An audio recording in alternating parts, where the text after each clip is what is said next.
It's alive! It's alive! It's alive! It's alive!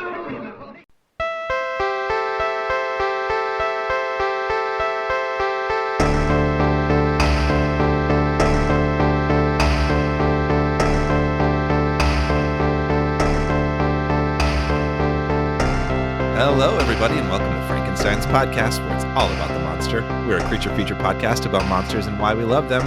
I'm one of your hosts, Joe Praska, and with me, as always, is your other host, Khalid Hussein. Hey, welcome back, Khalid. 2025, let's effing go, Joe. What's up? I know. Happy New Year. We're back at it. Happy New Year, buddy. Yeah, it's good to see you and hear from you. I mean, we text a lot and talk a lot. I was gonna say, we talk like basically every day. Yeah, but like for the people listening, like continuity-wise, this is the first time we've talked in like weeks. Right. We don't exist within the void that is between episodes. I know. It's been a minute. Yeah, it's been glad fun. We were let back out the box. Yeah. Yeah, exactly. I'm really excited to be back for a multitude of reasons, but one specific one that people who clicked on this episode might notice, we have some fresh new artwork from our friend Jimmy Tandberg. Freaking fresh. Yeah, super cool. I'm really excited for the updated like art stuff. He's been working really hard on it, so we want to give him all the flowers for it. But it looks so cool, and the idea is to have some like merch coming out soon. So definitely be on the lookout for that. Love me some merch. I'm wearing merch stuff right now. I've got like a Ghostface Killer hat and then an Anderson Paak hoodie on. Yeah, I am a slave to merch, so I'm excited personally. I mean, some might say, yeah.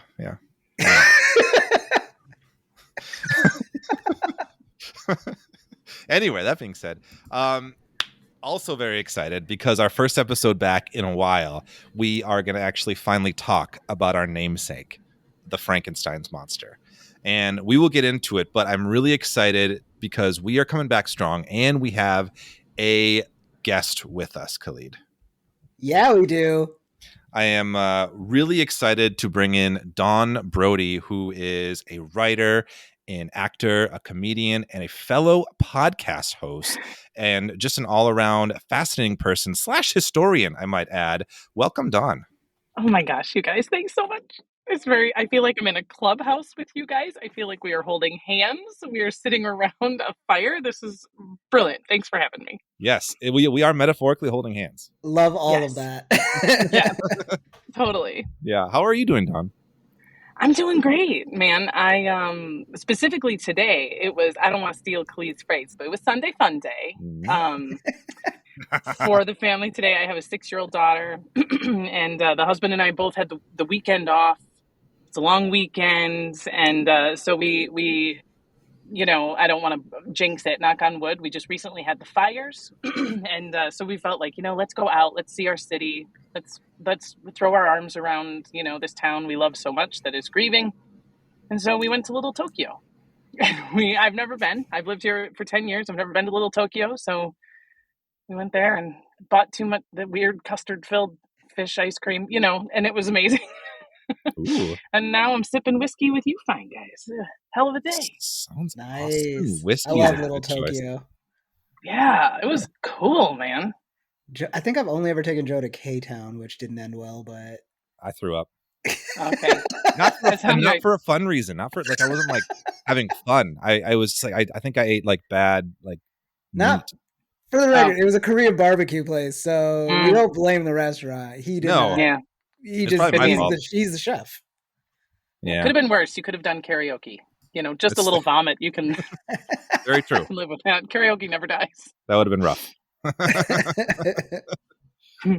I got not whiskey, but I got wine with me today, but it's like a special Frankenstein wine bottle that from like 19 Crimes, I think is the brand, but one of our listeners and friends of the podcast, Ryan Mintz, got that for me as a gift, and I finally opened it up for this evening, so I'm very excited about that. Nice. There's no better time.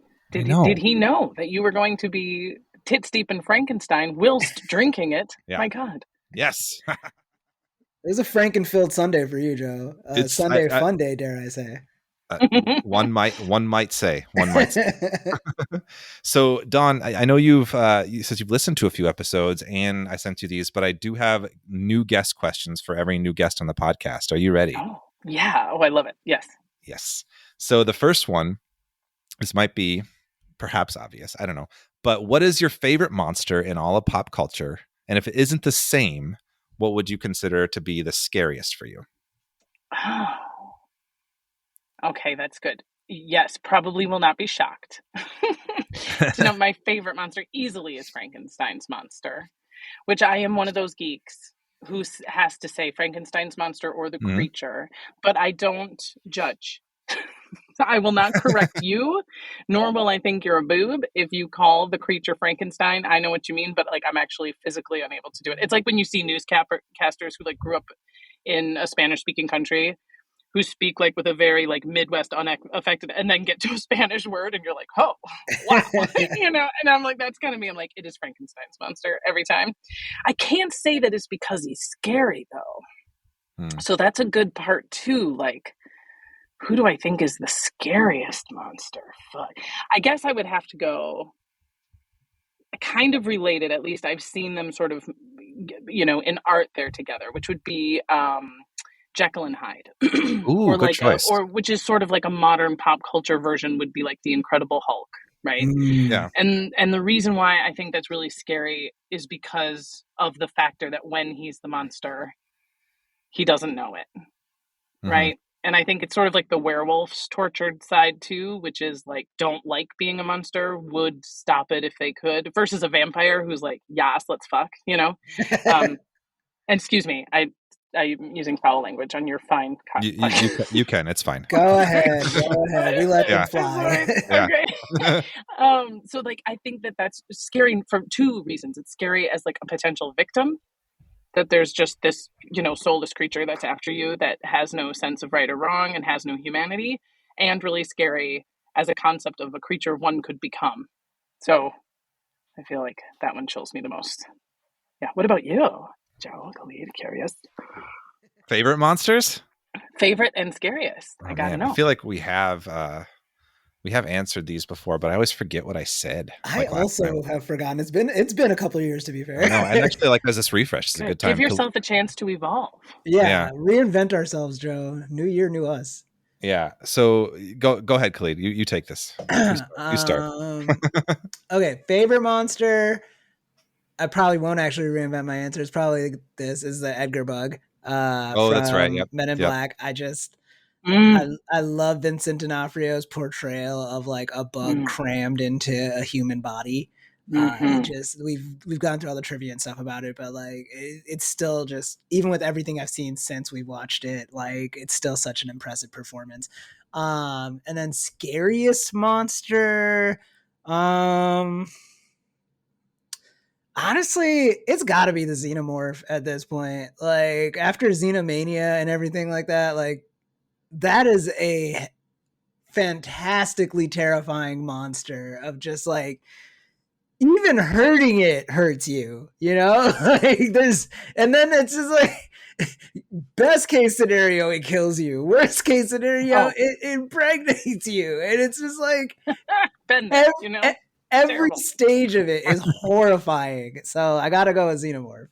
I have to be honest, I don't know what a Xenomorph is. It's the aliens, those ones. Yeah. The alien. Yeah, the aliens. Yeah. Oh shit, yeah. No, that bitch. Yeah, for sure. Exactly. Yeah, she's definitely part bear, part cockroach. No thanks. Yeah. So definitely gotta be the Xenomorph. I think just the more we've talked about it, the more it just kind of solidified in my brain as like a existentially dreadful thing. Totally. That's a great point. I think that like, now that you said that, Khalid, I mean, that's a great answer.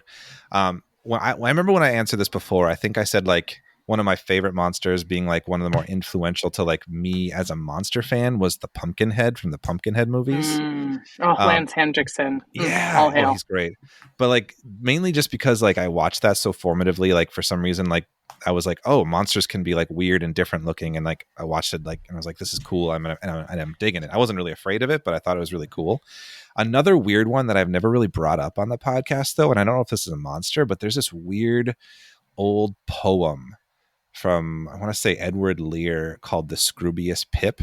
You guys ever heard of that? There's a rapper, I think, whose name's Scroobius Pip too, but I've not heard of the poem or the rapper. But the poem is like, it's like this like animal that's like created from all different parts of all different animals. And my aunt gave me the book, like the picture book, when I was like super young, and I've like had it for like forever, and I've always loved it because it's so cool, because it's just this weird looking like creature with like a beak but like goat horns and a bunch of strange stuff. And I remember just like always like looking at those pictures and just being so fascinated by it. And I forget to mention it on this podcast a lot, but I feel like that was like something that really like made me intrigued by like non-traditional like animal creature things, and like what became like my fascination with monsters. Yeah, that's cool. That's cool. Yeah. And also kind of a Frankenstein creature, if it Kinda, is an yeah. amalgamation of a bunch of other things, right? Yeah, the whole point of the poem is like all the other like regular animals being like, what are you? Are you fish? Are you a bird? Are you a this? And he's like, no, I'm just this. I mean, that's a summary, but I'll check Yeah. out your Goodreads later. right. But honestly, scariest for me, like, I mean, you made a good case for the xenomorph, Khalid, but I feel like one of the ones that sticks with me is like, in general, werewolves, but like the werewolf from the American Werewolf in London freaked me out, like, because that was another one I watched really young, and I remember just having like a string of nightmares that I still like remember in my head, like of that werewolf, that iteration of it, that were scary, but I like used those ideas to like write stories and stuff. Like I was like, oh, that was a good one, that was a scary one, but like that one freaked me out and like haunted me, I think, like far long afterwards. Yeah, that was a good one. And like a la Jaws, sort of like hidden for so long. Like you see Yes. the effects, and you see the shadow of the creature so long before you see it itself. And then it delivers. It really does, yeah. My other question for you is, what do you consider yourself most geeky about? History. Mm-hmm. Easy. Oh my God. I mean, it is absolutely the like covert excuse for why I have the podcast I do, because I talk about history all the time. It is sort of like a constantly cycling mobile in my brain, and it's one of the things that I could never consume a satisfactory amount of. I knew there was like no bottom to this interest bucket. And I didn't want to be a history teacher. So fuck. So that means I just have to like ham hand my factoids into like casual conversation, just to express things I'm thinking about. I minored in history in college. I was a theater major, history minor. And then I ended up sort of almost double majoring because I just kept taking more and more courses in the history department. And then pretty much every job I've had since, even if I had no kind of conceptual idea that it would have to do with history, because it started as a gig of some kind, history comes sneaking in, and I find myself, I'm actually kind of unable to leave it out. So, and I know, and it's such a broad subject because like what you had for breakfast is history. Yeah. It really is a huge umbrella. So I guess it's sort of like Dawn loves life. At some point, Dawn just thinks everything is interesting. But yeah, that's a good like segue. I wanted to ask you about your podcast, actually, the HILF podcast, which is, as you might imagine, History I'd Like to Fuck, right? oh yes, I love the title. Would you tell me a bit about how that came to be? Yeah, as I said, I talk about history all the time, and what would often happen is in social settings, I would find myself sort of holding court, and I'm an asshole, so you know what I mean. I tend to be like, "Oh shit, I am talking way too much," and then you'd be like, "Sorry, I'll stop. Nobody wants to hear this much about Titanic, or nobody cares this much about the Battle of the Bulge, or I'm so sorry, I really am going on, and I just realized that like I think I'm holding court, but I might just be like not shutting up." There's also, that possibility, and then I found that people would say, they sort of pimp me out. They'd be like, "Dawn, come here. Because I want you to tell this guy about the Mary Shelley party. Or I want you to, I forgot the story. You were telling me that story. Do you remember about the World War I thing with the thing?" And so that kind of made me realize that like, I do have a way of talking about history that does tend to pull people in and make it entertaining, right? And it was part of so many of my jobs. I was a tour guide at a number of museums, and was hired to sort of be the liaison between the general public and what might at first blush seem like a sort of unapproachable history subject. But I never was drawn to podcasting specifically, and maybe for the same reason, because I like being in groups. I like engaging, performing on stage, and I live in LA, and so that's, the deal. And a podcast felt to me like I would have to be alone a lot. And then there was this thing called COVID. It happened a few years ago. I don't know if you guys heard it. But suddenly being inside was all the rage. And it was what you had to do. And so it's once we sort of realized that COVID wasn't going to be a few weeks or a couple months, and I was like, well, shit, I can't stop. And I guess this is the only way that I don't actually have to stop. So I bought the stuff, right? And I sat down and I once the title came to me, and I was really stoked about the title because I swear a lot and I'm a comedian, and I thought that it would be a good way to sort of really tell you my podcast is going to be real history that is going to tell you all the best stuff. There's the most interesting parts of the history in a cool and entertaining way. And if you don't like the word fuck, it's okay. You can skip this one. It might not be the podcast for you. So it started in Halloween, right around Halloween of 2021 was my first episode. And it was on Frankenstein because it is the subject on which I am among the most passionate, but also the most already come in with a lot of experience and expertise on the subject. Whereas future episodes, I would sometimes start cold in my research, but this was one I knew, the bucket's deep. Yeah, I actually was gonna. That's where I was gonna go next. Like I listened to that. The inaugural episode, the Frankenstein one. It was very, very fun. And so obviously you said you have like a wealth of knowledge about Frankenstein, and so my question for you is like, why? What drew you to Frankenstein? Yeah. Well, I would say my first love in history is piracy. And so when I graduated from college with this kind of theater history pseudo double major, I still wanted to graduate in 4 years. That was part of the reason why I didn't do a double major, because I couldn't afford to stay any longer, right? And one of the things I could do was sort of moosh up my interests, and both the history department and the theater department agreed that I could satisfy my senior year responsibility to their respective departments with one project. So I had to figure out a way to do a theater piece that could satisfy my history department and both. So I wrote a play about piracy that was about a real historical events, but some fictional elements. And it was really hard and it was really fun. And I had to go through kind of the ringer from both departments. And when I graduated, 9/11 happened like 3 months later. Wow. And so all the jobs for actors and historians, were sort of on hold because we were in crisis, right? And so I was like, oh my God, anything, any fucking job, any fucking where that will somehow make my degrees useful, I will take. And as luck will have it, a local museum was casting. This is a long time ago, it was in the newspaper. And it was, we're looking for someone to create a historical theater piece at this museum. And I didn't have a lot of previous knowledge on Frankenstein, but what I could bring is this recent degree in which I had satisfied the theater department and the history department and how eager I was to like jump into this new thing. And so I got the job. And the job was to research Mary Shelley and the story of Frankenstein, and then create a theater piece, a one-woman show that would be 45 minutes to an hour long, that would be performed to all the various visiting groups. And that was almost 20 years ago. The show was still running in that museum, and I did it almost weekly until I moved to LA. Wow. Yeah, it was really cool. And in the process of doing that, I read, of course, the two different major versions. The novel was published twice with some changes to each version. I read them both several times. I read Mary Shelley's diaries. The museum gave me access to a lot of stuff that is kind of rare and hard to get.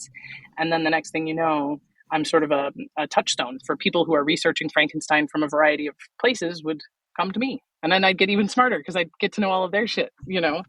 And it was just a joy to do. Amazing. And so now it's just really funny at parties. It's just a party trick. Was that, and you mentioned, I don't know if you mentioned this on air yet, but you're in LA, but you have some Twin City ties. Was that the Bakken Museum? You know If the I'm guessing. one, baby, yeah. And it I was like also them. cool because Earl Bakken, who Mhm. is the founder of the Bakken Museum, is also the founder of Medtronic. Mhm. And among the many medical devices that Medtronic has brought to the world is the battery-operated pacemaker, Yep. which specifically was Earl Bakken's invention. And he said his whole life, I had the privilege of meeting him before he died, that he had the idea for the battery-operated pacemaker purely because he saw Frankenstein as a kid in 1931. And it placed the question in his mind of the practical application of electricity to the human body. And of course, we know that electricity cannot bring the dead to life, but the correct amount of electricity delivered to the correct part of the body at the correct time can save your life. And that's pretty fucking cool, right? So when he made the museum, he wanted it to have that science fiction element. He wanted it to have a part that could perhaps place that spark of imagination into the minds of young people, because he himself, he did his work out of his garage. He was a middle-class guy, and he just thought that if you're passionate and inspired and intrigued by something, then there's very little that can stand between you and something dope, Damn, that's so Wow. cool. Yeah, Yeah. It's such a cool museum too. If anyone listening has never been there or come to the Twin Cities, go there. It's so cool. It is so cool. And there's probably still some hot twat there in a period dress knocking the shit out of that show. And you, whoever they are, you tell them they're doing a great job. Yeah. Last time I was there, I don't think I saw the show, but I saw the whole Mary Shelley exhibit still there. Yeah. That permanent exhibit, spooky too. And it tells the novel, this Mary Shelley's story of Frankenstein in about 12 minutes. Yeah. And seriously, if you have not read the book, you know nothing, and you have a quiz coming up, just go there. It'll get you a C. It'll get you out of that. Yeah, put the chat GPT away for a night, kids. Go to the museum. That's right. They got electric eels and games that you can move stuff with your mind. It is worth a stop. And it's in this old kind of gothic looking mansion. Very cool. Yeah, it's super cool.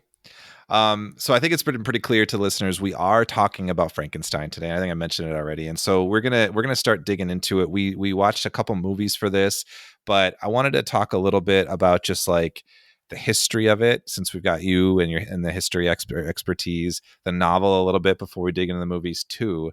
But I wanted to start off just kind of with that first night, right? Where the idea came from, and the legendary story. It's those 5 very interesting folks together in the mansion together, right? It was Mary Shelley, Percy Shelley, Claire Claremont, Lord Byron, and Dr. Polidori, right?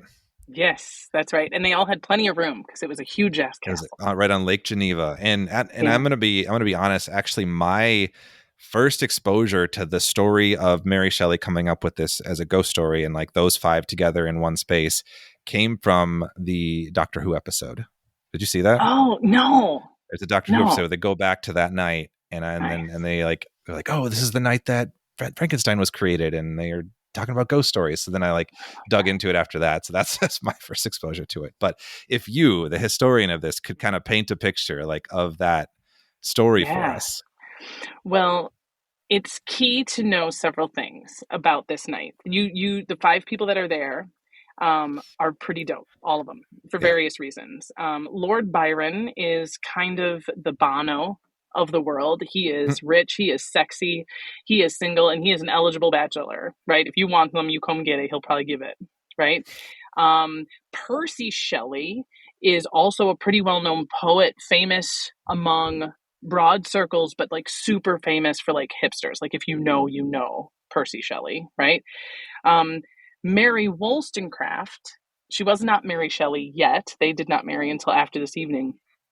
Is Percy Shelley's kind of young girlfriend, because he's married, and she is a teenage runaway, and she ran away from her father, who had hired Percy as his assistant. So there's some drama. Ooh. And she is an opium addict, and she has recently miscarried Percy's baby. Key to know. The second woman in the house, Claire Claremont, is Mary Shelley's half-sister. Mary has 4 half siblings because her parents be fucking, both of them. And at one point in Mary Shelley's childhood, there's 5 kids living in the house, none of whom share the same 2 parents, which is scandalous by any century's standards. But in 1816, this raised a lot of eyebrows, right? And Claire is fucking Byron. And she is actually the reason they're all there, because he had come to London and they had met and had a romantic tryst, and he split town. And she wanted to find him, but she's not famous enough to get his attention. So she sort of brought Percy and Mary to Switzerland as sort of a bribe. Like, let me in, let me hang. Look, I brought my famous, friends. And then Dr. Polidori is fascinating because he's Byron's doctor, and he's kind of like Michael Jackson's doctor in the sense that as a doctor, his primary job is just to keep everybody stoned, to get the drugs, to get the right amount of drugs, and to keep them flowing, right? Meaning he's the only not romantic poet sort of person in the house, but he's got a huge hard-on for Mary Wollstonecraft. And they're all opium addicts. They all love opium, and they're all sort of spiritualists. They like ghost stories. They're anarchists. They don't believe in the institution of marriage, atheists, etc. Right? And so that's kind of key. Then the other fascinating thing about that leads up to this night and why this night is so nuts is a weather phenomenon. So there had been a volcanic eruption off the coast of Tahiti. None of them were aware of. We historians get to all this kind of information, but the volcanic eruption had set the weather system off in really dramatic ways that summer. So in the summer of 1816, there are storms over Lake Geneva that they've never seen before or since. They're talking purple skies and crazy lightning and rain that came like waves from multiple directions. And it was happening frequently that whole summer. Which means they're inside a lot, right? Without a lot of just all the opium they can handle, and Byron's library, and everybody's partnered up. And at one point on this one particular evening, Byron proposes this writing challenge to the group after having spent tons of evenings reading from this Phantasmagoria, a German book of scary monsters and folktales. And he says, we should invent a new monster. Let us all take our fuck buddy and a pile of opium to our separate part of the castle and come to me tomorrow with a new ghost story. And Mary has a night, what she calls her waking dream. We call it tripping, I think. But and she sees in her mind a young medical student with a corpse laid out in front of him, and he sparks it with electricity and it wakens. And just the Walking Dead, that corpse coming to life. And she is considered the mother of science fiction because she has seen something like that in the realms of science. Several people had. It was why she thought of it, but also why the people who heard this story were like, wait, what the fuck? You know what I mean? Because I've been to a medical hall where this guy shocked a dead body and his arms started fucking waving around, and he shocked the face and he made the face smile. So maybe this is more science than fiction. And the novel was published anonymously at first because no one thought anyone would read a scary book by a girl. And then once it went crazy and became super popular, they admitted it was her. And the legend has done nothing but grow and expand. And I love the way Frankenstein's monster has become a true Frankenstein's monster in our psyche. Just he continues to walk slowly up every street and just peering in every window, and we all see something there. I love it so much. Wow. Yeah. Oh. And so people have dissected for years, was it because she had just lost her baby that she was particularly obsessed with this idea of reviving the dead? Was it because of all these scientific experiments? People have made degrees and built mansions on theorizing that it was daddy issues, or it's all a God and man story, or what is it? But who knows? She was 16, she was stoned. It worked out.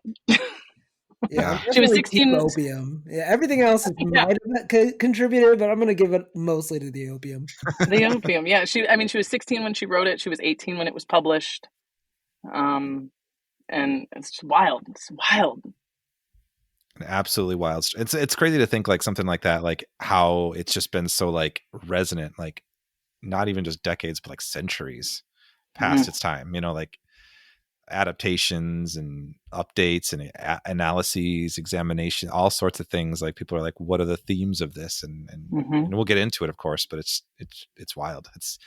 It's cool. I love that story. I think it's really interesting to hear that backstory of it. Yeah, So thank you for truly taking us Can through I it. give you my favorite too, little like PS that like you can keep Yeah. in your back pocket until Halloween if you want to, is that this crazy night, right? Firestorms and fucking and opium and crazy. And Byron gives his challenge. We know Mary comes down with Frankenstein, but the only non-writer, right, in the place is this Dr. Polidori. And he also writes a tale called The Vampire, Vympre. Oh. And the Phantasmagoria, which was the book they had all been reading from, was one of the only accounts ever of a vampire creature. It wasn't called the vampire. It was sort of a kind of it was more like a werewolf, had no language, would just sort of rip your head off, lurking in but was once human and feasted on blood kind of thing. Polidori was the first to create a vampire character that was rich and handsome and seductive and lived in a castle, and women were like willing victims, right? He didn't rip your head off. He bit you on your neck or like on your wrist.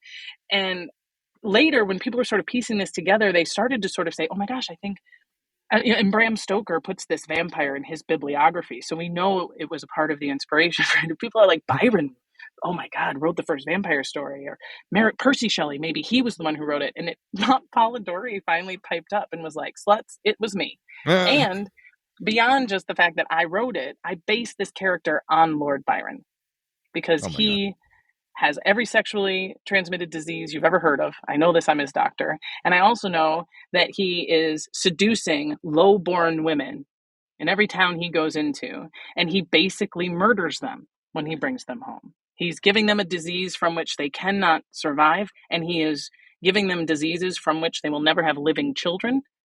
And he thought that Byron was a monster.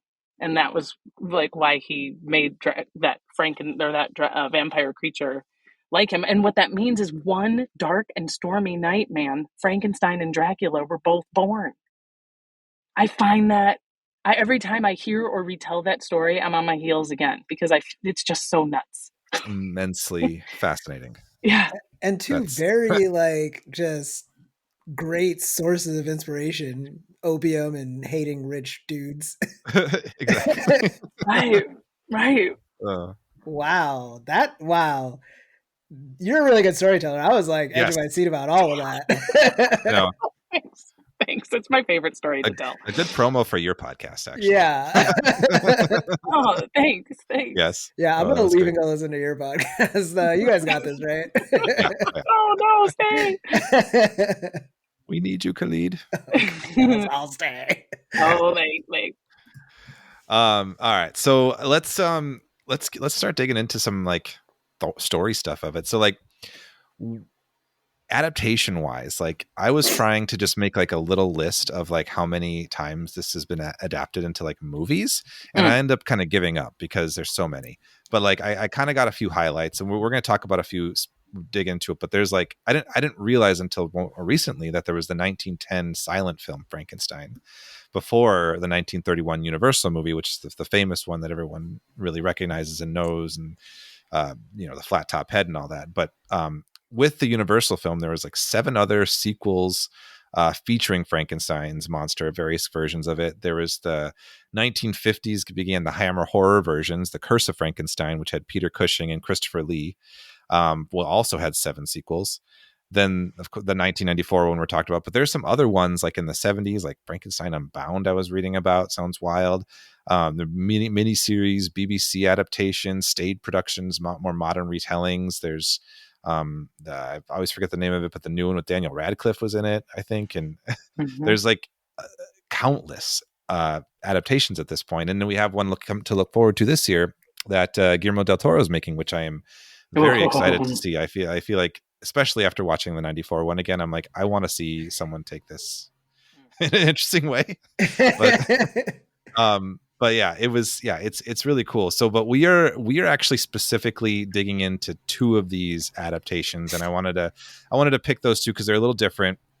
And I know I didn't task Khalid to like read the book we talked a little bit about, but I'm currently re-listening to the audiobook that's like narrated by Dan Stevens, which is a banger, really fun. But I wanted to like talk about the two adaptations that these two, and then like compare it to the book a little bit and just talk about those themes and like how they work as adaptations. So I wanted to turn it over to you, Khalid, and you got actually some synopses for us about these two films, right? I do. Thanks for asking, Joe. Longtime listeners of the pod would know that this is normally when I would ask my homeboy Google for a synopsis and just read it off to, uneven results over the years. But I have decided to challenge myself, and I am making my own bios based on the movies we're going to be talking about. So, Nice. yeah, sorry, Don, you're going to be a guinea pig on this one. You can see what Love my synopses are. Experiment on me. Yeah, so here are the synopses from your homeboy, Khalid. So, Frankenstein, 1931, directed by James Whale. Terror ensues when a couple of nerds rob a Bavarian gravesite. Hank and his emotional sidekick Fritz are chopping at the bit. The bit in this case being a crime against God. When Fritz pulls an oopsie and accidentally snatches a brain jar labeled super evil, the Franken boys create a monster instead of a well-adjusted man made of corpses. So that's the first bio. And then here's Mary Shelley's Frankenstein 1994, directed by Kenneth Branagh. Terror ensues when a studio lets Kenneth Branagh direct a movie with all of his favorite kinks. Helena Bonham Carter and Robert De Niro take a detour from an otherwise respectable run of films in the 90s to don prosthetics and work out a plot so complex Oedipus would avoid it. Also, the whole story is ultimately a cautionary tale against exploring the North Pole, I guess. What a monster! They're creatures of the abstract that live off potential energy. It's alive!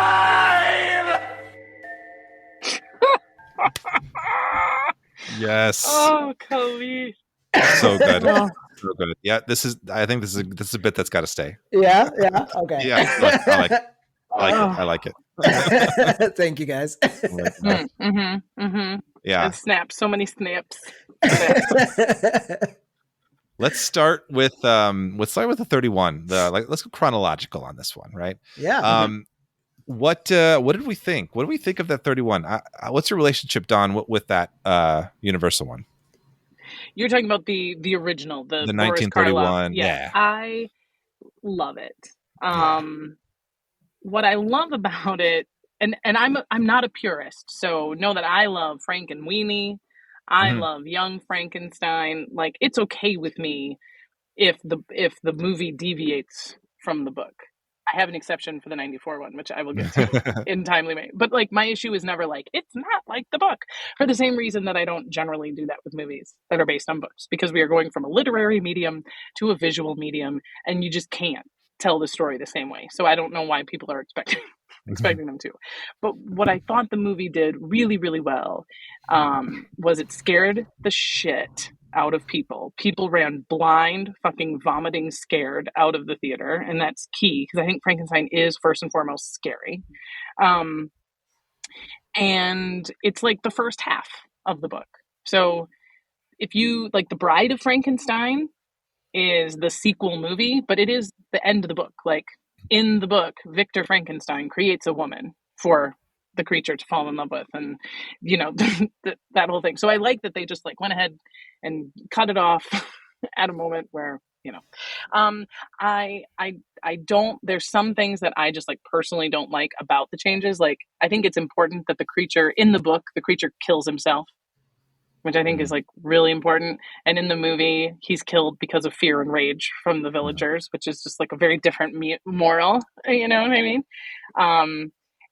And it's also tricky because Mary Shelley only physically describes the creature as being larger, an assembled corpse. So you get that, larger than a normal man, with stringy black hair, yellow skin, and watery green eyes. Right? And she only says those sort of in passing, like you really have to be writing notes down to try to figure out what this guy looks like. It puts it in your brain, And so I liked that the 1931 movie was like, we're going to add bolts and this dead ass stare. You know what I mean? I thought it was great. I loved it. Great points. Yeah. How about you, Khalid? Yeah, so I'm pretty sure I've seen the 1931 Frankenstein before. A lot of it was like familiar as I was watching it, but it would have been way back in college. Um, I really like it. I think the movie that I saw that like it kept evoking the most to me was like the one that I saw more of in film school was The Cabinet of Dr. Caligari. It's this Mm. German expressionist film that was made about 10 years earlier.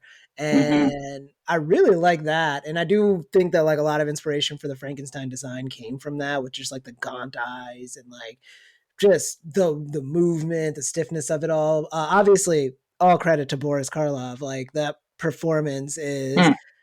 iconic in its own right, and rightfully so. Like he does so much with like a character that could have just very easily been like one note, and understandably one note. Like he really does like find the nuance and the pockets to it.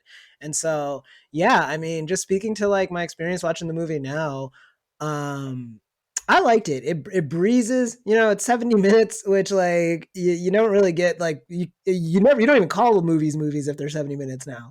But this movie proved it. Like you cut the fat, just get to it, and they still had time to show a bunch of dudes partying in lederhosens.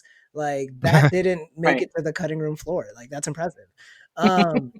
But yeah, I mean, overall, I think that especially with these like older movies, these ones that like really kind of like set the standard that we judge most other creature features by, when you judge it that way, like it's really hard to have any kind of like criticisms of it.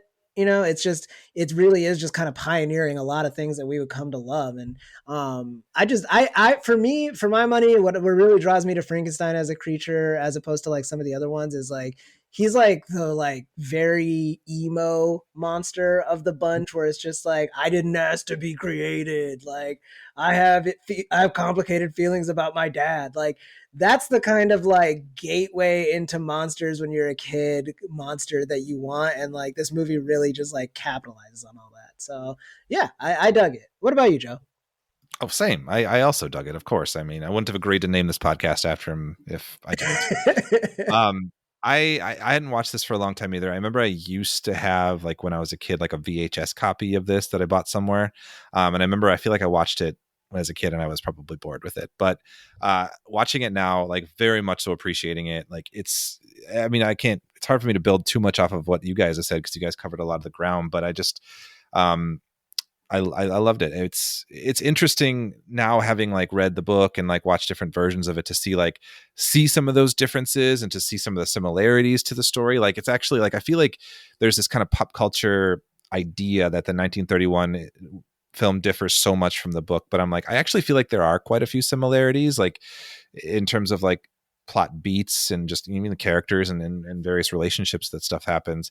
But one thing that it was interesting, I think the switch of like the Victor Henry names that surprised me and tripped me up a little bit, having just watching the other ones. But otherwise, like the performances, like you give the hats off to Boris Karloff, of course, like his physicality there and like the things that he's able to just do with like without words, and like he's covered in these heavy like makeup and prosthetics, which we'll get into when we do the monster bits, but like he's able to just do so much with like that body language. And I was really struck specifically by the scene when he first sees light. And like what he does with his hands, like kind of like trying to like cradle the light, like what he was able to just pull from that, like that was so like kind of like touching in a way. But you couple that with like other performances all around, which are just really interesting, because they're like, it's like a kind of acting that we just don't see anymore. Like there's this like theatricality to it, where it's almost like it's like you're watching a stage production, like everyone's big, and it's just it's really fun. It's just like a really fun like movie watching experience, Yeah, I think. And I really always recommend it. I'm like, it yeah, doesn't matter if you don't like old movies. It doesn't matter if you don't like horror. You know what I mean? You don't have to do it with any kind of sanctimony. You can just watch it and dig it. Like it's it's so great. breezy, like you guys said. Yeah. Yeah. It's also sort of an interesting sort of behind the scenes deal. I work at Universal Studios. Oh. So I wow. also, and I was a backlot tour guide for a while. Now I'm an improviser and entertainer on the street, but I work with the creature, and they've recently introduced the Bride of Frankenstein. So those two walk around together, and it's wildly great because neither one of them say anything. Most of the costume characters don't, but Dracula does. Dracula talks. And I'm always really like, hi guys, because I'm still really starstruck when I see him. But through working at Universal, you learn a lot of the behind the scenes stories, and those sets are still there, and you can still walk around them and stuff. And Bela Lugosi had already made Dracula famous, and so the studios really wanted him to play Frankenstein, and he said no because he didn't have any lines. And he thought, you know, silent film is a thing of the past. Like, you become an actor by the way you chew up the scenery when they hear you speak, you know. And how lucky are we? Yeah. Wow. Right. Yeah. Would have been a different movie. Mm-hmm. Yeah. So I have a question. So like, well, the version that I watched, I rented it on Amazon Prime, but they have that old school like intro, which when Nicole, my wife, and I were watching it, we're like, it's like a content warning, like it, right? Where like the producer comes out and is like, what you see will shock you. Yeah. We will. That like, wasn't a part you. of the original screening? I don't know. Was it? I was just wondering. Like, it is like that's really fun. It is cool. It's something Hitchcock straight stole it because and Disney, the Disney theme parks steal it too, which is this ride will be too intense. If you want the less intense experience, get on this side. If you think you can handle it, go ahead and come over to this side. But I don't know if you know, it's all just that another sort of fun psychological trick that we're all here for. But that sort of it's like, you know, Blair Witch Project's found footage thing. It's just like, what little thing can we slide in here to let you know? And to be fair, people had honestly never seen anything like this on screen before. Yeah, not in the United States. Good morning. It's also done in like a really like tantalizing way. Like, I don't know if you guys have seen Walk Hard, the movie. It's literally just like it's that bit. It's like, you don't want no part of this Dewey bit. It's a freaky undead monster. You don't want no part of this. Right. I wanted to ask you guys about like the plot point in the movie. There's like the abnormal versus normal brain. So like in the book, like definitely the point is that the monstrous behavior is like based on his environment and his treatment by society rather than like the inherent evil. But there's this like element where it's like, oh, the brain is different. In this one, like, do you feel like in the movie is it trying to imply that there's like any like implication of like inherent violence there? Because the monster is also very, very sympathetic in this one, and I almost say more sympathetic than other versions in this version. I don't know. I think that's a good question. I mean, in the book, the only thing about the life of the creature, like his life prior, is that Mary Shelley sort of implies that he was like a manual laborer. Because it was a body that had been recently buried like in the poor part of the cemetery and was also huge. So probably a physical laborer. And I think that for people who've only ever seen the movie and know the sort of Halloween version of the creature are surprised to know that in the book he reads Paradise Lost and has a serious identity crisis and like wants love and knows what love is and sees that he's the only of his kind and is afraid of loneliness and afraid of immortality, the idea of being alone forever. And so I wonder, I do not know this, I've never read this this is me, you know, pondering, but I wonder if because the film wasn't going into his existentialism and his identity crisis, that the film just wanted to kind of make something about his brain or his heart or his personality to sort of imply that, I don't know. It's kind of a weak answer, but no, it makes sense. I think there's some sense to that, yeah, because like it's like even when I read it in high school, I felt like the book was like kind of like picking up on some complicated ideas, and so when you're talking about like the birth of like cinema as it is, and you're just trying to like kind of make something that people can enjoy, this is exactly the kind of thing that they would add to just like not make it any more confusing or interpretive than it has to be for the average audience. I think that's fair. It's also about the time the book was written versus the time the movie came out, right? So the book was published in 1818, which is right before the Industrial Revolution, which means all of these monsters we're creating, all of these technologies we're creating. We are starting to play around with like things like radio waves and all sorts of shit that feels really magical and really future. And in about 40, 50 years, we're going to have fucking railroads and all sorts of crazy shit, right? And when the movie came out, it was the 1930s, which is it's after World War I and before World War II. So we have airplanes, we have trench warfare, we have chemical warfare, and we're about to introduce the world to Nazism and nukes. And so I think consciously or subconsciously, you know, we talk about how our artists and maybe even more specifically our science fiction creators seem to have their finger on a certain pulse of what our collective subconscious is up to, whether or not they're actually responding to what they're seeing we're up to, you know? And I think that one of the reasons maybe why the book feels so resonant is because it's so many years after the publication of the book and yet so much more specific on those themes, you know, more examples kind of thing. It's really interesting you bring that up because I was going to ask earlier, a lot of like the Frankenstein inspired stories that have come since like really take like an anti-science stance, or at least like it feels like a cautionary tale about like pushing the extent that science goes, you know? And I'm just curious, do you think that that's an accurate interpretation of like what Mary Shelley was intending with her story? I'm so turned on right now, Khalid, that you would ask me this question. Oh my God. Oh, yes. That is absolutely one of the biggest things is like, was Mary Shelley's whole deal like, fuck science and be careful? Like, don't play God and don't mess around with this stuff, right? And I think it is a plausible argument to be made. However, I think that Mary Shelley was much more political than she was single-minded about like science or any given element that science was doing. And if she had wanted to say, watch out for science, I think she would have said that. I think that more, if she was giving us a cautionary tale, it was about ambition and ambition making one blind to the repercussions of their ambition. And it's one of the reasons why I don't want to jump ahead to the 94, but you mentioned the North Pole, exploring the North Pole. It's a big deal for someone who picked up this book in 1818 when it first came out. Exploring the North Pole was Mars.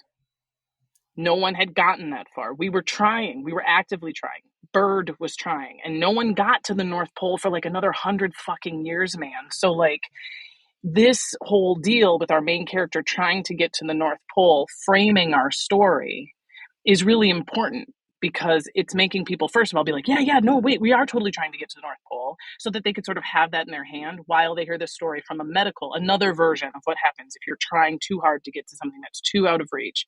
You'll fucking die, man. And it's not just you who will die. You can, do these things, which is why I think I haven't seen a lot of the modern ones. But if I was making a modern retelling of Frankenstein, it would be on its way to Mars. It would be the cautionary tale being told to a group of people who are trying to go to Mars, because that's what this is. It's a guy. I mean, when Frankenstein gets to the people who are exploring the Arctic, he's chasing the creature, and they've gotten further north than anyone's ever gone, and they see this guy, and they're like, "We are the first ones who have gotten up here. Who is this guy?" And when they get him on the boat, he's like, "Turn your shit around." And he's like, it's not because the North Pole is dangerous. It's because, this kind of ambition is dangerous. Wow. Glad I asked that question. That was a great answer. That was a very good answer. Yeah.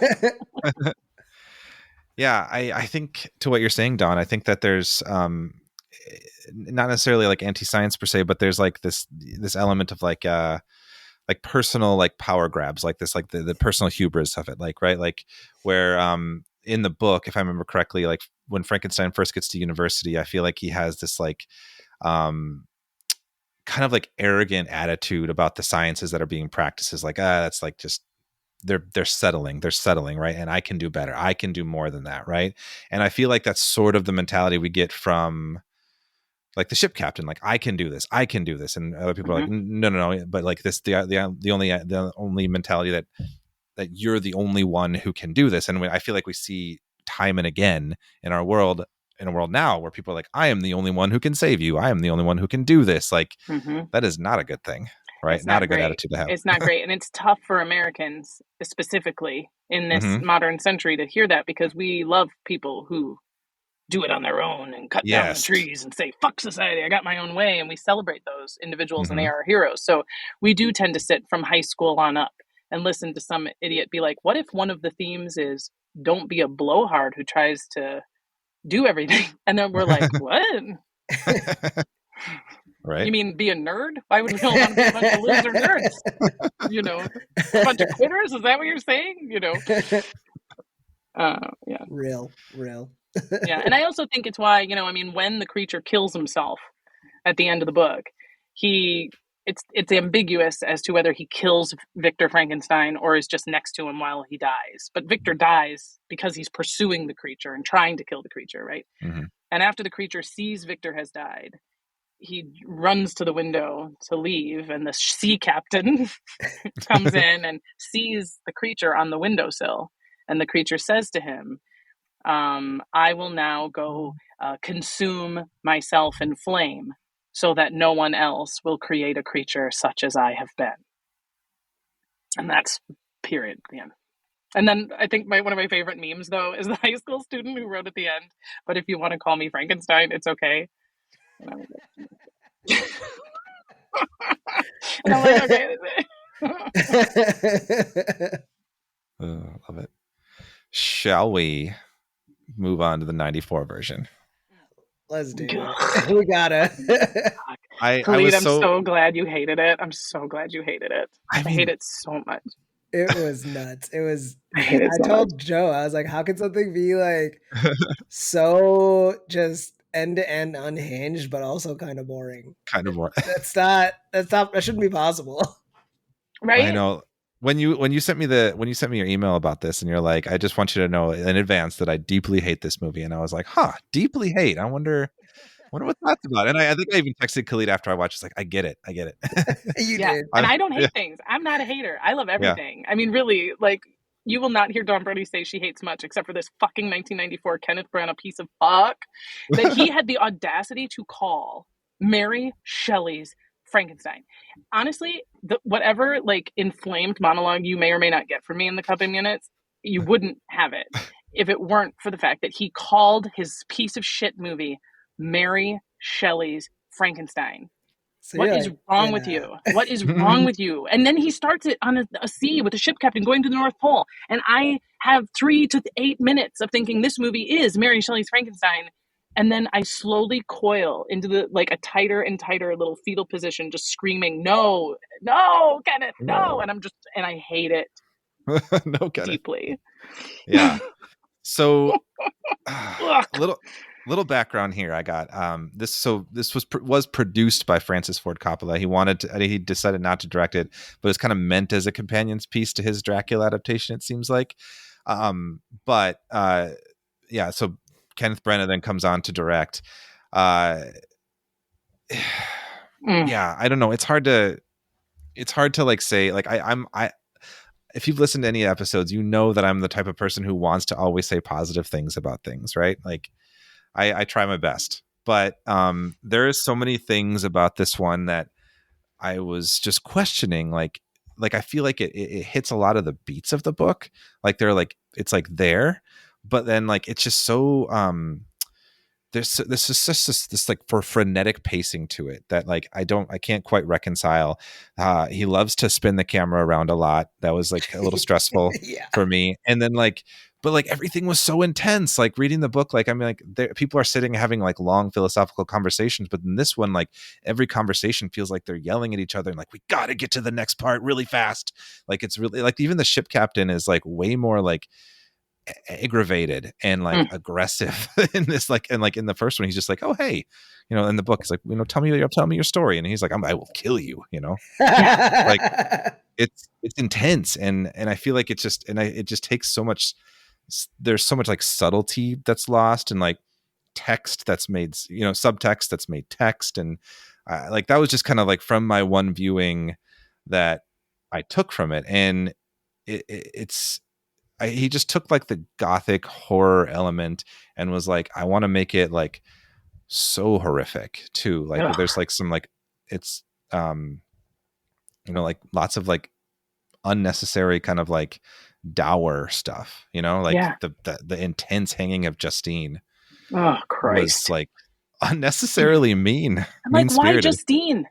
Yeah, she just got like shat on the whole movie It's too. so terrible. It's so rotten. And like the number of people who know I love Frankenstein and know I love things think Dawn must love this movie. And they ask me about it, and then my body changes and my face falls. And most of the time they have not seen the movie, because if they've seen it, they probably think it sucks. You know what I mean? Or they saw it a long time ago and they don't remember if it sucked maybe, but they kind of, it's Robert De Niro. It's Helena Bonham Carter. It's Kenneth Branagh. It's good. It's Frankenstein. It's good, right? And probably, Dawn, the reason other people don't like it is because they don't get it, but you get it, so you probably love it, right? And I'm like, why the fuck does he have electric eels in this movie? Why? Why does Elizabeth get brought back to life? Why? I mean, this isn't just like he changed a few things. The guy says it's Mary Shelley's Frankenstein, and then at like 20 minutes in, he just decides to completely make up a totally different story, which is fine, but it's a shittier story. And he uses all of Mary Shelley's characters and calls it Mary Shelley's Frankenstein. It's so important. It's so important that Victor Frankenstein doesn't try to bring Elizabeth back to life. I think that's like really, really key, because in all of my like traversing of this story, Victor Frankenstein doesn't seem to have any concept of the humanity of the creature. He has no curiosity about the creature's life or anything that happened prior to reviving him. And he suffers a lot of death. His nephew dies, his dad dies, his mom dies, his best friend dies, his wife fucking dies. And never, and we hear a lot of his inner monologue, never is there a whisper of, I have to use my newfound power to go bring them back to life. He's the only guy on earth who's ever brought a dead body back to life, and he never even considers bringing them back. And I think it's because Victor doesn't think that human spirit can come back. I think it is a purely ambitious, medically based, I want to win a prize, I want everyone to think I'm great because I revived dead tissue. Do you know what I mean? And I think the fact that the creature spouts Paradise Lost to him is part of the problem for Victor. So that this movie, he already knows the creature's back, the creature can speak, and then his wife dies and he brings her back. It's so terrible. And with an eel, with electric eels, like, oh my God, I don't know. Yeah. And oh God, and Robert De Niro, get out of here, Robert De Niro. Stop this. So I will say, I think that whatever was going on with like the script and like the ideas, like what was being told or the portrayal or the interpretation was not great. But I actually thought Robert De Niro did some interesting stuff acting wise. I kind of enjoyed watching him. Okay. I like that. What do you think about that, Khalid? This movie feels like somebody asked Kenneth Branagh to like put together like a Barry Lyndon, Bram Stoker's Dracula like movie, like basically like they were just like, okay, we're gonna let you watch both of these movies once and then do your best to just mash them together. And then like halfway through he realized he accidentally started writing some of Cape Fear in too. Yeah. Yeah. It was like, oh shit, I mean, I'm not gonna like go back, I'm gonna just finish it. And like also like Meet the Fockers, like there's a little bit of that in there. Could you milk me, Frankenstein? Oh my God. Yeah, I think the biggest problem with this is that Frankenstein, which we kind of talked about before, works best as an opium story. And in my mind, an opium story is kind of like a fever dream. And it's like everything is happening in this kind of like swirly haze where like it still makes sense, but almost in that dreamlike logic way. And this is done like a Baz Luhrmann cocaine fest. Like it's way too frantic. It's way too like Helena Bonham Carter gets her heart punched out. Like that is not an opium story. No. This movie is just like it's completely misread the room in terms of what people wanted from a Frankenstein story. It's trying to do like a Tarantino-esque like gruesome thing along with like the Scorsese flourishes and again like the Baz Luhrmann like cutting and swirling of the camera every 2 seconds, and it's trying to all make up for like what is ultimately just like a nonsensical tale told from front to end. It's just like, yeah, I went to like science school, I had like a bully, and then my bully. What was that? I had an honest to God bully. It's not really clear how old any of us are. What his problem with me is, but we made time to do that. And then my teacher gets stabbed to death by an anti-vaxxer, and I decided to reanimate the corpse of the guy that killed my teacher with his brain in him, because I don't respect anyone's wishes. It's ridiculous. It's so bad. Yeah.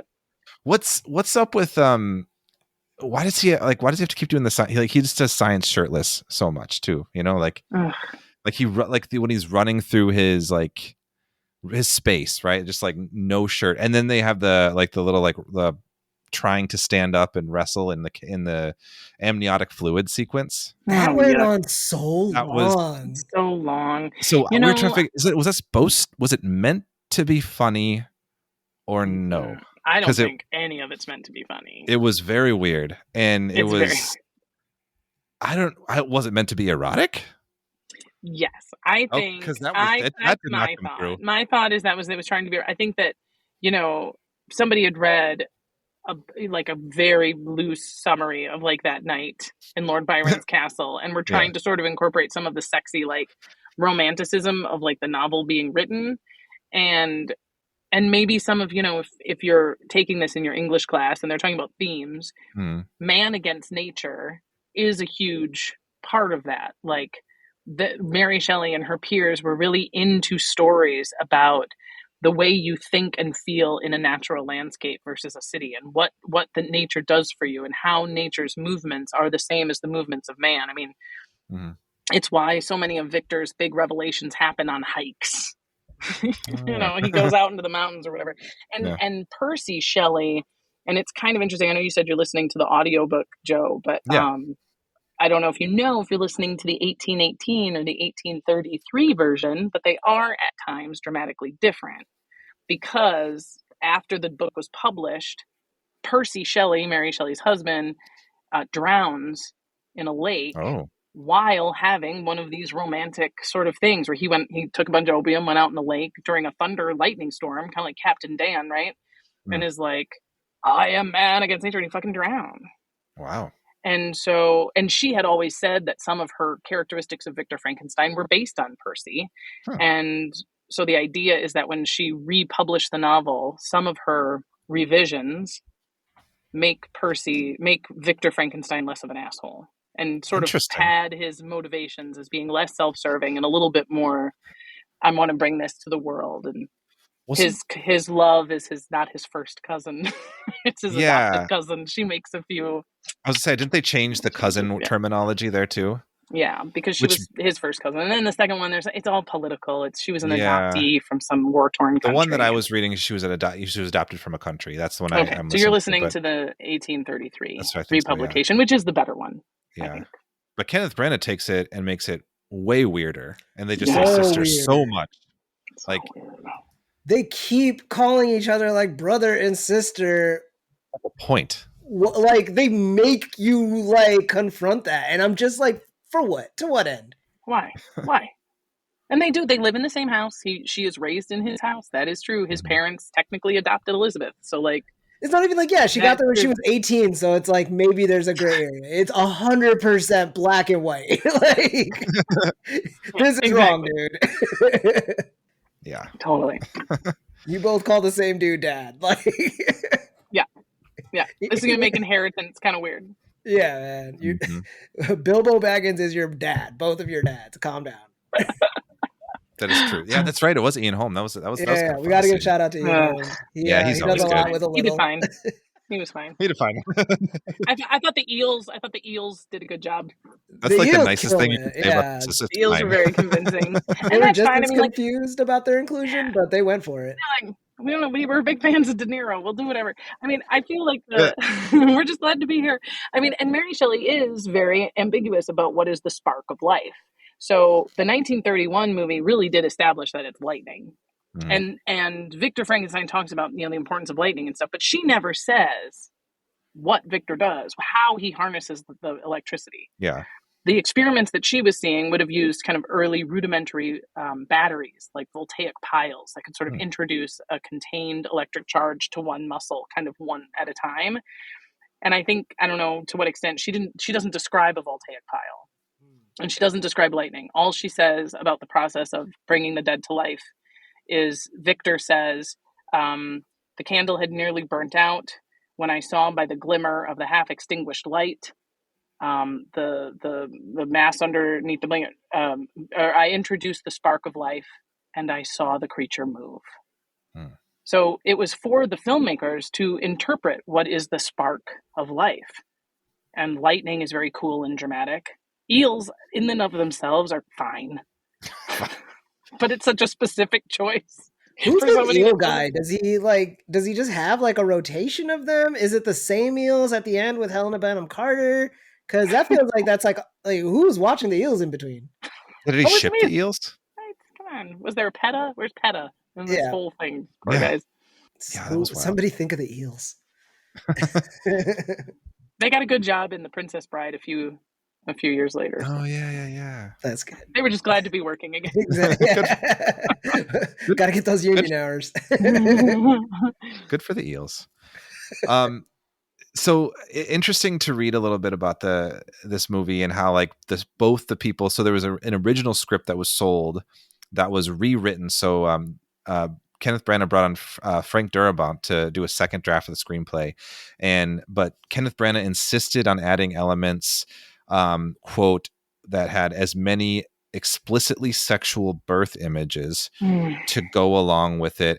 So, but that being said, I want to put a pin on that for a second, so I'll come back to that. But Frank Darabont and the first person who wrote the script both say that what they see on screen is like nothing that they had actually imagined, and they both hate it, which is interesting. So I think Frank Darabont has a quote where he's like, "If you like this movie, please just lay all your like towards Kenneth Branagh because I'm not taking this one."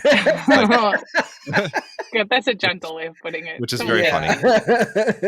But I did want to talk about the birth images things because like there is this whole element of like this like envy of creation but fear of creation, right? Where like they like specifically from a male perspective, right? The Victor Frankenstein wants to create life, something that men can't really do in that sense, but then fears that creation. What do you guys think about that? I think that is an interpretation that probably came from.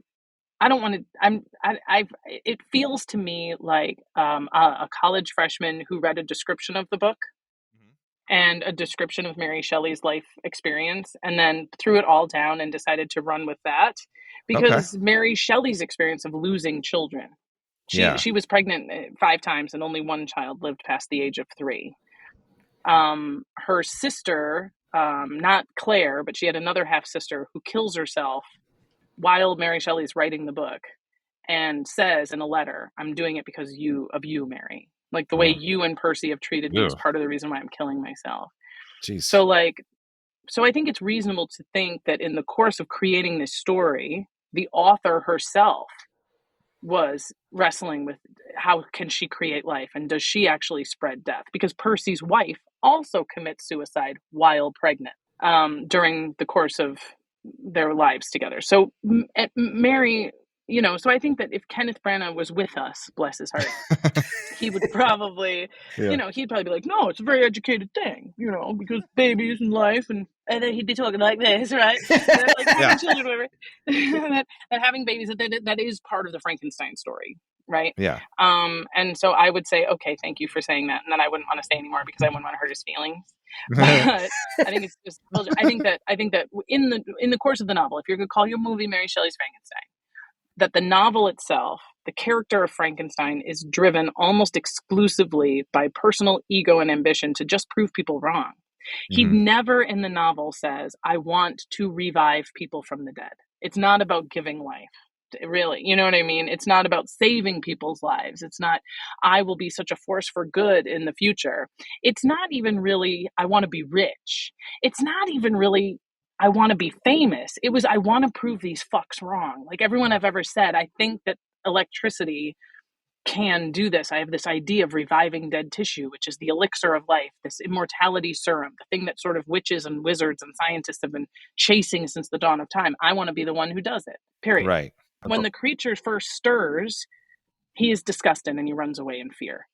And I think it's that, I think I think Oppenheimer is I think Jurassic Park and Oppenheimer are our Frankenstein metaphors. It is literally driven to a purpose, and once it starts to stir with life, you go, fuck. That's the moment after it's too late that you go, shit. Like, I was too busy thinking about if I could do this. I did not consider if I should. And I think that is so much more prevalent than I feel life. The vagina is a black hole of, you know what I mean? Like, relax. Yeah. That's definitely the subtext of Kenneth Branagh's version for sure. But like, Wombs I feel like mm-hmm. That's like a strong piece of his visual language there, but and like themes, but like, which is really sexist book, if you ask me. He's looking at this woman who wrote a book and lost a bunch of babies, and he just can't imagine that she was concerned with anything other than that specifically. Do you know what I mean? That somehow it's like, I get this a lot. People are like, I want a woman's perspective, or can you we're giving grants for women's stories, and I write a story about a robot army, you know what I mean, that like has kittens for guns or whatever, and they'll read it and be like, this has nothing to do with women. We wanted a woman's story. We want to know about vaginas and how the pressure of beauty, and should you be a mom, should you not be a mom, and don't you feel like you're too fat? And I'm like, I really just want to write a robot space opera, and you said you were giving money to women, and why can't I just write a robot space opera? I'm a woman, and so it's like this, like, I think people are sort of blind to the moments in which they go, Mary Shelley was a woman, say no more. I know what motivated her. I'm sure I can put the layer, yuck. I'd like to read the robot space opera, honestly. Thanks. Yeah, that sounds fun. You said that so sheepishly. I like space opera. I guess if you're letting people read it. Yeah, I dig that stuff. It's fun. Thanks. Yeah, I don't know. I think I gotta. You made a lot of amazing points there. I don't think I can add much to it beyond what you already said. Like Kenneth Branagh's take on Frankenstein definitely comes from like a sexist and limited viewpoint.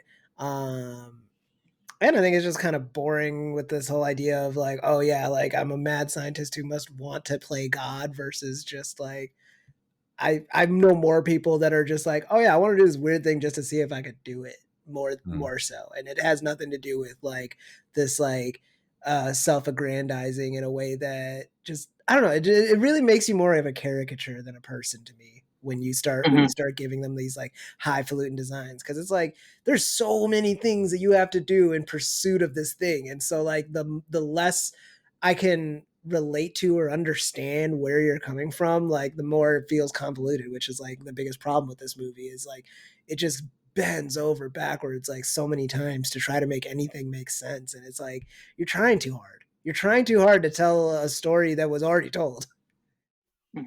Yeah, it's like you should be scared of a sniper for sure, but like a kid whipping a gun around their finger as a joke is scarier, and more and as dangerous. So I feel like he kind of went with the sniper instead of the plaything, just shooting bullets, and it's a drastically different interpretation. Obviously, I cannot say it enough. I fucking hate this movie. I'd be very surprised if anyone likes it. I think anyone who says they like it is pretending they like it. Yeah, I mean, there could be people who have crushes on like a shirtless Kenneth Branagh, just like that's fair. So they like a part of the movie, eels, really. Yeah, that's fair. That's fair. Eel wrangling. Shall we monster? Let's monster.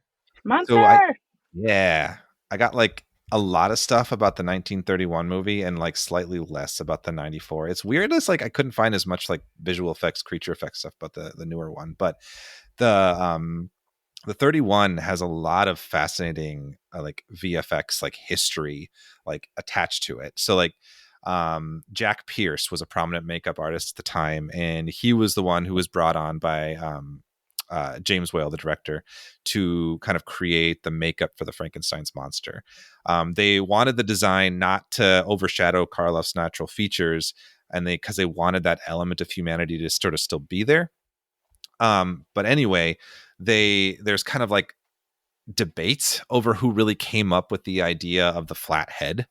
Like I think Pierce claims that he thinks that Dr. Frankenstein, being like a messy surgeon, would just kind of chop and like leave it flat, whereas Karloff has since said some things about how he thinks like, oh, there were different attempts to stack brains in different ways, so he had to like shave off. It's hard. I don't even really understand that one, but like there's different ideas of like who actually came up with that. It's almost like legendary status, which is kind of interesting.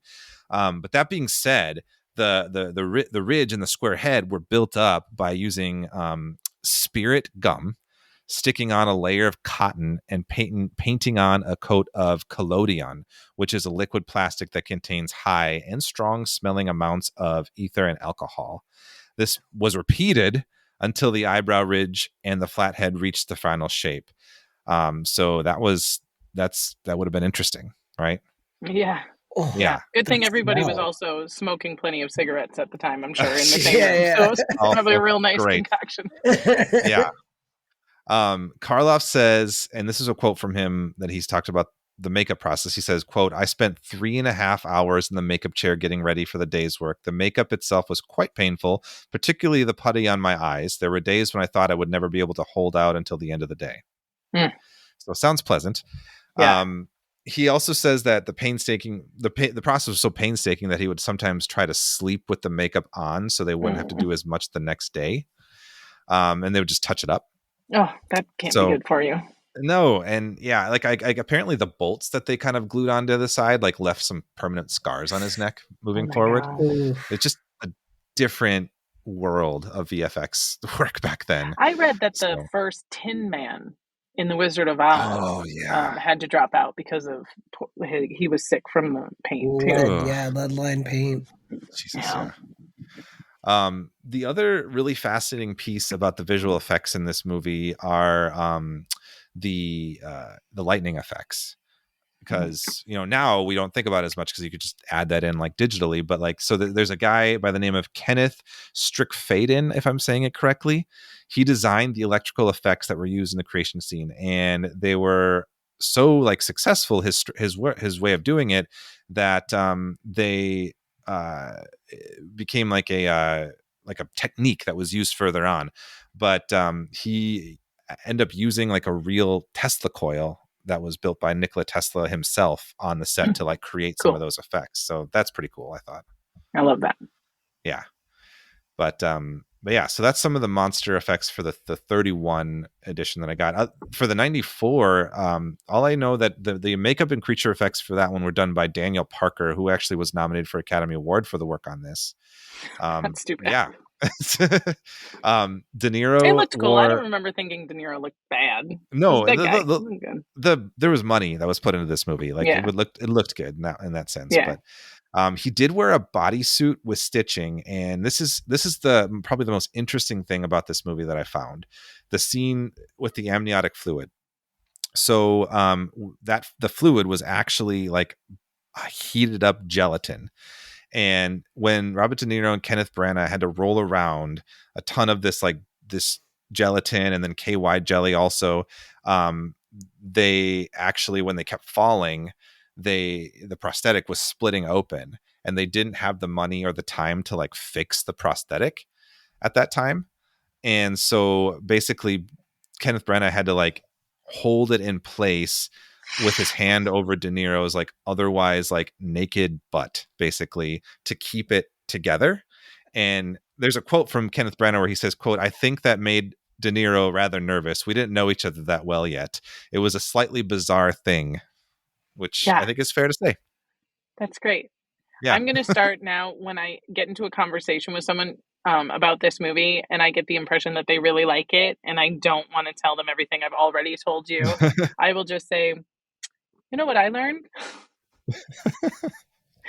Is that Kenneth Branagh had to hold Robert De Niro's butt together when they rolled around in the thing. So that's kind of interesting. And then I'll see if I can change the subject before they ask me what I thought about the movie. Actual thoughts. What a career for De Niro, though. Like, this is like just a couple years after Goodfellas. He's already done Raging Bull, all these like amazing movies. And then he's got to like just get like groped by Kenneth Branagh. Like just in jelly, drenched in KY jelly. It also goes to show, like, as a Hollywood actor, you know what I mean? Sometimes all the elements are there. I'd be like, oh my God, Coppola, Branagh, Helena Bonham Carter, Robert De Niro, Dawn, are you in? And you should be like, honestly, I want to read the script. Yeah, then you ask for the script. Then you slowly walk away. Yeah. No, you do it anyway. That's what this town's built on. That's the lesson. You do it anyway. You do it anyway. So that 30 years later, Khalid and Joe could do a podcast about it. Exactly. Are they talking about you? Any publicity?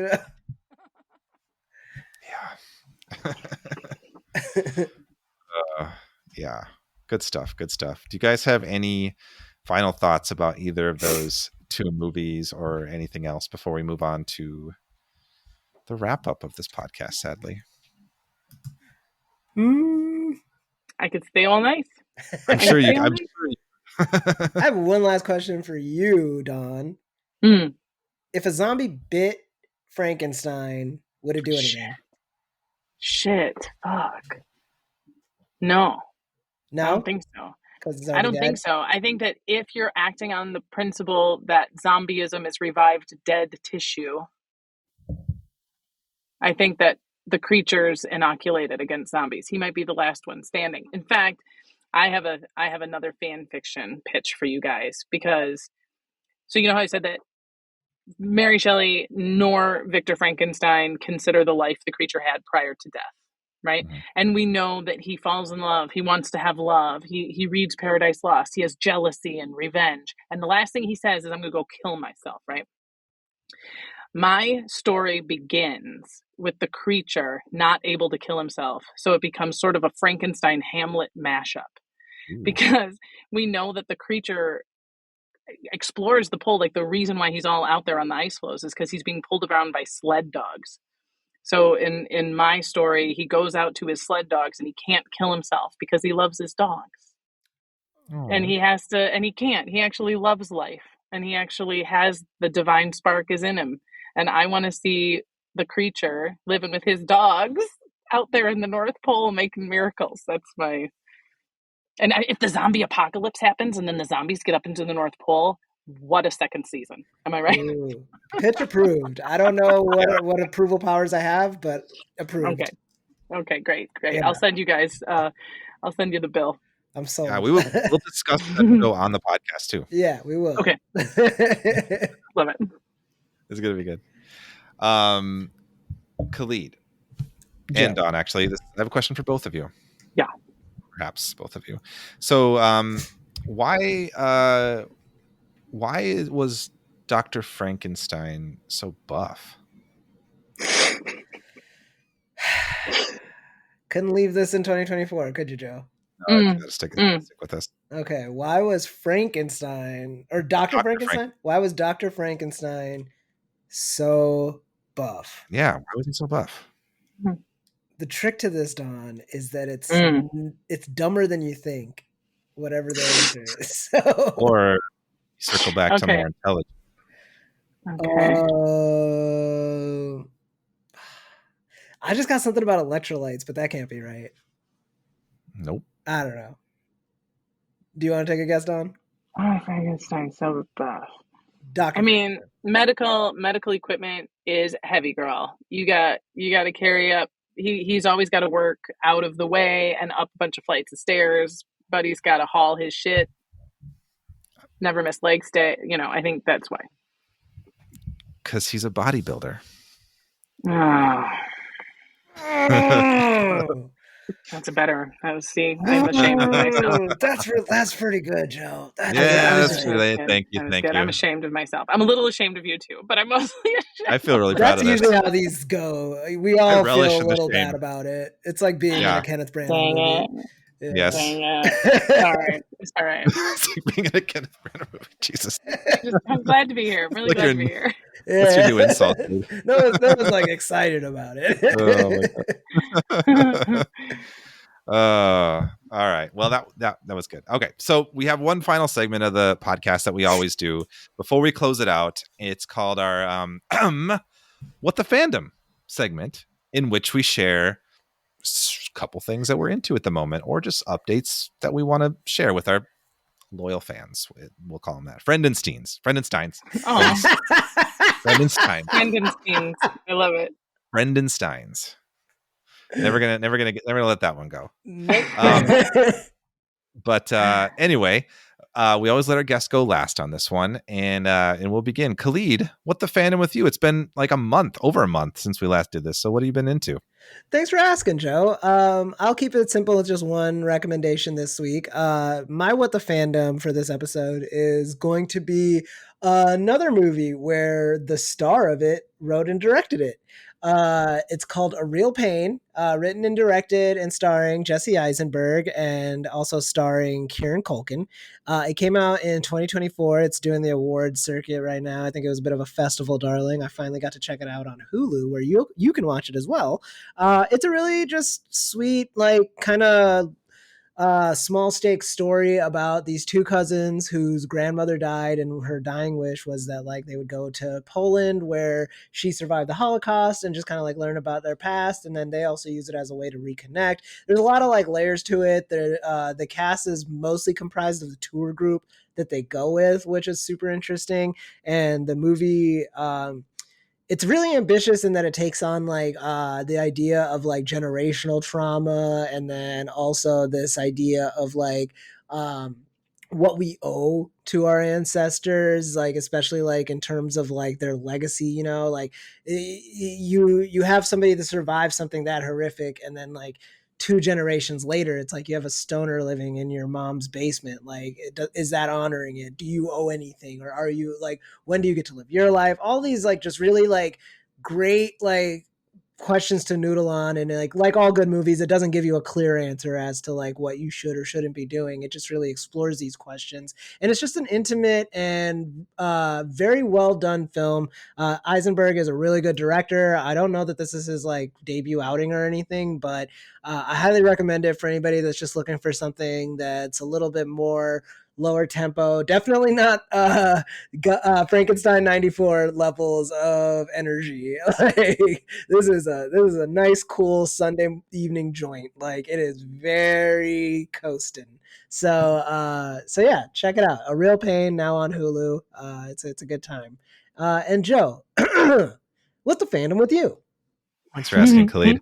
It's hard. I feel like there were times last year when we were doing with the fandom that I was like, oh man, I've been so busy. I didn't do anything cool outside of like watching just the movie for the podcast. But like now that we had the break, I'm like, I caught up on like books and movies and all sorts of stuff. I like try to narrow it down. But I am going to give a shout out specifically to one book that I read and finished during that time that I really enjoyed.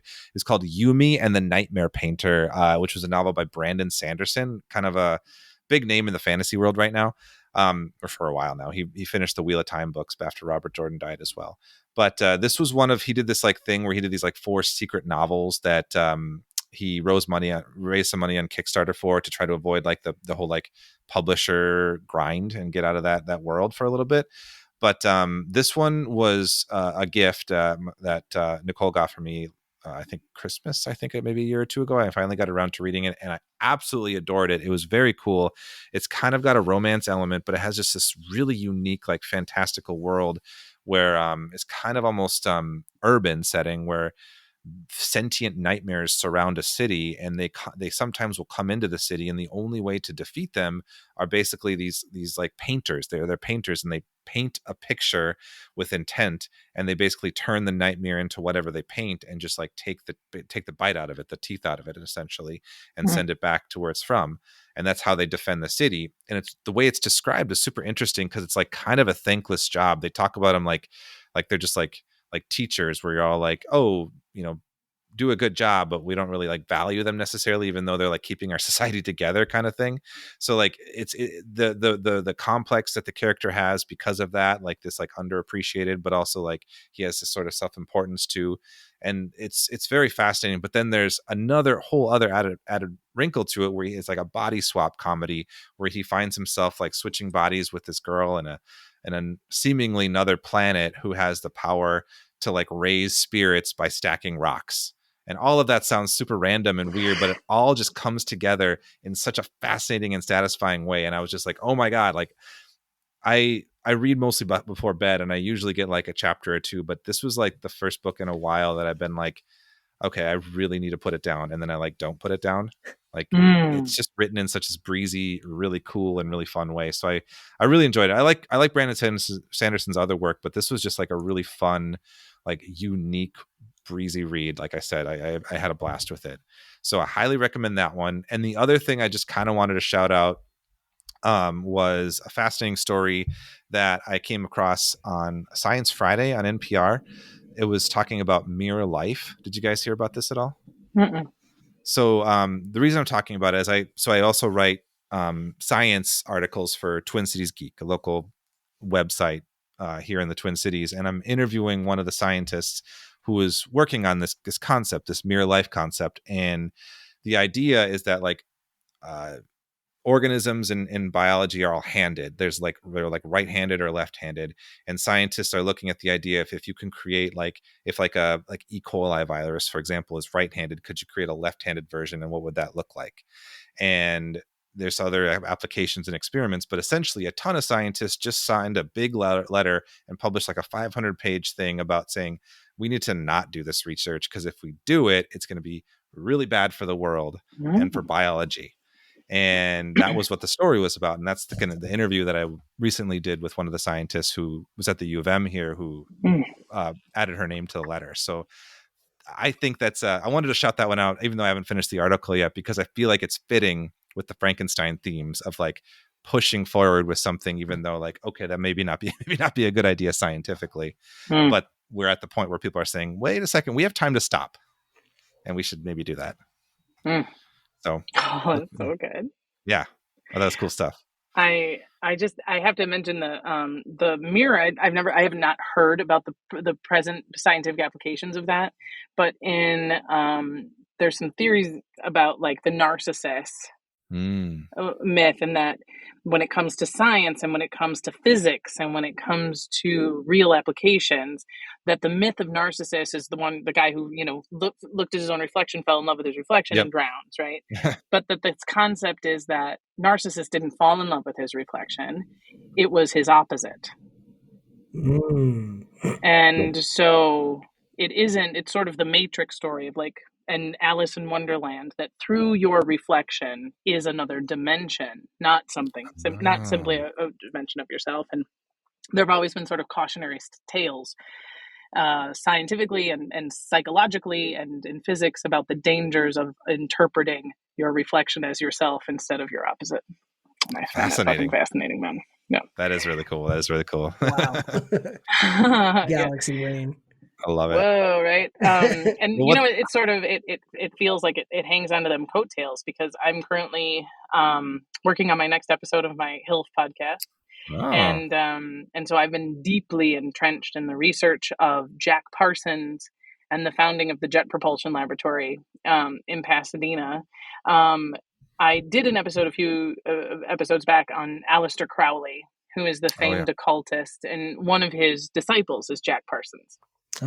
And it is a similar sort of tale. It's reminiscent of Earl Bakken. You know, Jack Parsons was a kind of middle-class guy who was working in his garage, didn't have the education, didn't have the pedigree. Rocket science itself was a joke up until the 1950s, till they were applied. It was a joke. I mean, we now say it's not rocket science because we all equate rocket scientists with geniuses, but it was crazy. It was lunatic stuff. It was pulp fiction. It was astounding stories. It was to be mocked. And there's a television series that I have not yet seen, so I'm also sort of asking for a recommendation, but it's based on this historical source that I've been researching, which is called Strange Angel. And it's the story of Jack Parsons and how he came to rocket science, rocketry, and founding the Jet Propulsion Laboratory, and then blowing his ass up in some experiment that was probably some combination of science and occult work. But he died in his 30s by having a devastating experiment that he was doing at home. And that the Jet Propulsion Laboratory is called the Jet Propulsion Laboratory was because the word rocket was sort of taboo. It would have lost their funding if they had called them rockets. So just like, it's so, and the vast, incalculable contribution that science fiction has had on actual science which is true as Frankenstein, but has been true forever. And the quantity of examples is sort of gobsmacking. You know? Damn, fascinating. Yeah. I've said fascinating a lot this episode. She's said a lot of fascinating stuff. You really have. Like, I can't even hold that against you. I'd be the first to clown you if it wasn't actually fascinating. Well, you guys, I same. I'm having so much fun with you guys. I keep looking like, I'm like, oh, geez, I said, shut up, Don. You're talking too much. And then I'm like, oh, no, this is good. Did you know that? All good, all good. Oh, it's such a joy. It's such a joy. I've just had so much fun. You guys, I mean, this combination of like literature and conversation and comedy is just, it's such a lovely junction. Agreed. Yes. And this is really a blast. such a just great way to jump back into it for Joe and I personally. Like, just really, it's why we love having guests on, especially like people that just like have their own corner of geekdom that they get to kind of bring in and share with us. This is what it's about. Yes, it really is. Yeah, and I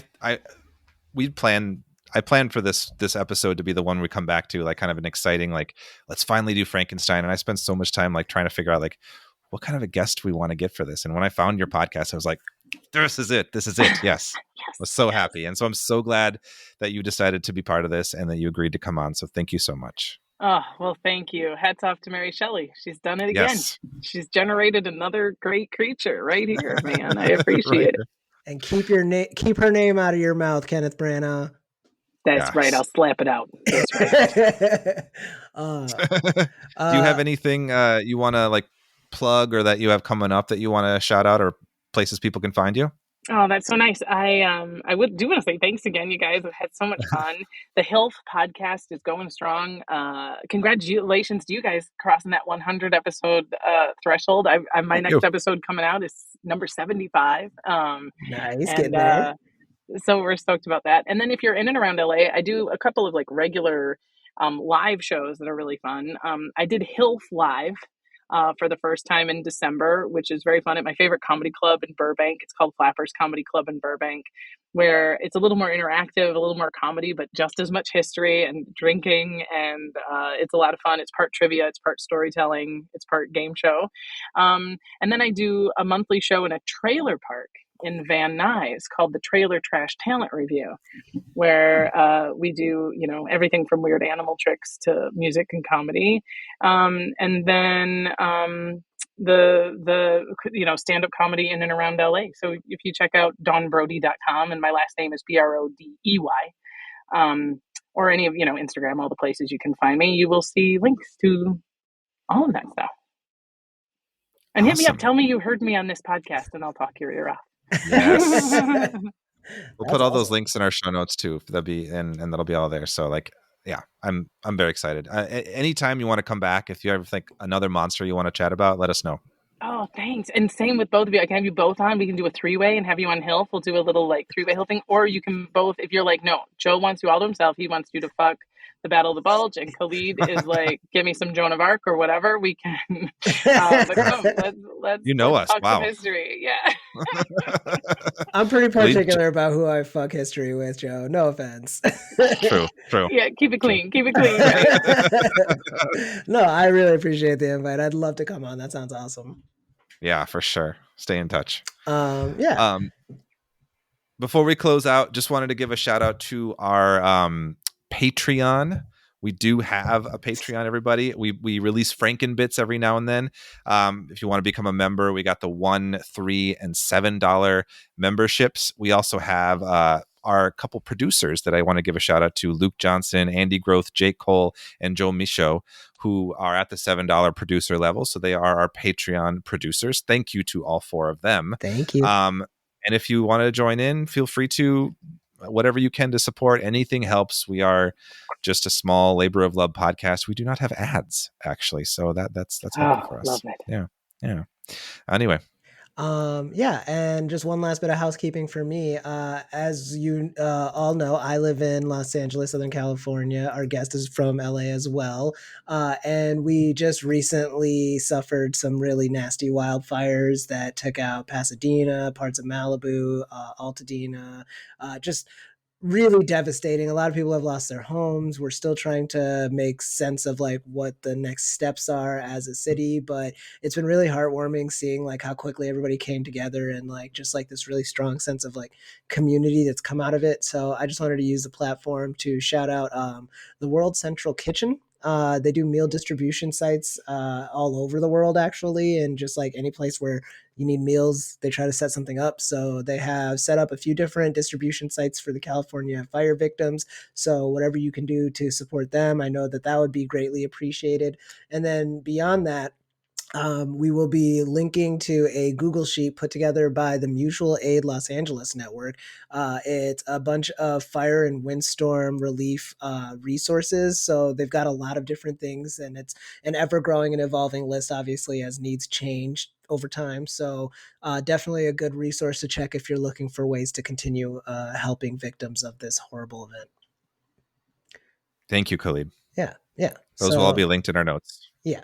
So, Don, thank you again so much. This was just such a great way to start off the new year for me and Joe. This was a really great discussion.